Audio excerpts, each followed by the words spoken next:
வனாத்தமுல்ல மற்றும் நாரகன்பேட்டை வீட்டு உரிமையாளர்களை பாதுகாக்கும் அமைப்பு இன்று ஊடகவியலாளர் சந்திப்பொன்றை ஏற்பாடு செய்தது. நாரகன்பேட்டை பேக்கரி வத்த மற்றும் 188வது தோட்டம் ஆகியவற்றிலுள்ள பிரதேசவாசிகளை தமது வீடுகளிலிருந்து வெளியேறுமாறு அறிவுறுத்தப்பட்டுள்ளதாக அவர்கள் இன்று குறிப்பிட்டனர். நாகரிக சம்வர்தன அதிகாரியின் ඇවිල්ලා කිව්වා ඒගොල්ලන්ගේ அவர்களின் வீடுகள் அகற்றப்பட்டு அவர்களுக்கு வனாத்தமுல்லை வீட்டு திட்டத்தில் வீடுகள் வழங்கப்படும் என நகர அபிவிருத்தி அதிகார சபையினர் வந்து கூறினார்கள். வனாத்தமுல்லை வீட்டு திட்டத்தில் வீடுகளை பெற்றுக்கொள்ள சிலர் விரும்பவில்லை, சிலர் விருப்பம் கொண்டனர். அவ்வாறு 2 பிரிவினர் இருந்தனர். அவர்களில் விருப்பமில்லாத தரப்பினரே அதிக அளவில் இருக்கின்றனர். அவர்களுக்கு இந்த நிலத்தின் மீது உரிமை உள்ளது, அவர்களுக்கு அந்த நிலத்தின் மீதான உரிமை பத்திரம் உள்ளது. இந்த நிலையில் நீங்கள் இந்த இடத்தை விட்டு வெளியேறாத பட்சத்தில் நாங்கள் உங்களை வெளியேற்ற நடவடிக்கை எடுப்போம் என அவர்கள் நேரடியாக வந்து தெரிவித்தனர்.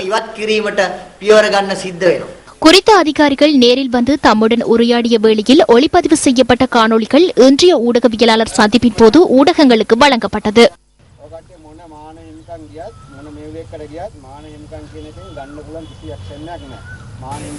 நீங்கள் மனித உரிமை ஆணைக்குழுவிடம் சென்றாலும் உங்களால் எதனையும் செய்ய முடியாது. இரு தரப்புகளையும் சமாதானப்படுத்தும் ஓர் இடமே இந்த மனித உரிமை ஆணைக்குழுவாகும். இணக்கப்பாட்டு சபைக்கு சென்றாலும் மனித உரிமைகள் ஆணைக்குழுவிடம் சென்றாலும் ஒன்றுதான். அரசு நிறுவனம் என்ற வகையில் எமக்கு மாத்திரமே அதிகாரங்கள் காணப்படுகின்றன. காணிகளை கைப்பற்றுவதற்கான சட்டம் எம்மிடம் உள்ளது. காணிகளை கைப்பற்றும் சட்டம் உங்களுக்கு உரித்தானதல்ல, ஏனெனில் காணிகளுக்கான ஒரு உரிமை உங்களிடம் கிடையாது. அதனால் காணிகளை கைப்பற்றும் சட்டத்தின் பிரகாரம் உங்களுக்கு எந்தவித அதிகாரங்களும் கிடையாது. அதனை தெளிவாக புரிந்து கொள்ளுங்கள். அறிவிப்பது மாத்திரமே நாங்கள், தீர்மானிப்பதனை நீங்களே எடுத்துக் கொள்ளுங்கள். எந்த ஒரு தீர்மானத்தையும் எடுக்க முடியும். இறுதியில் உங்களுடன் இருக்கும் நபர்களை சென்று அங்கே இருப்பார்கள். 54வது தோட்டம், 54வது தோட்டத்தில் உள்ள வீடுகள் அவ்வாறே காணப்படுகின்றன. அவர்கள் அங்கிருந்து செல்லாவிடின் நாங்கள் வேறொரு நபருக்கு அதனை வழங்குவோம். மனித உரிமைகள் மற்றும் வேறு எந்த ஒரு நபருக்கும் இந்த விடயத்துடன் தொடர்பு பட முடியாது. இவை அபிவிருத்தி செய்யப்பட வேண்டிய இடங்கள்.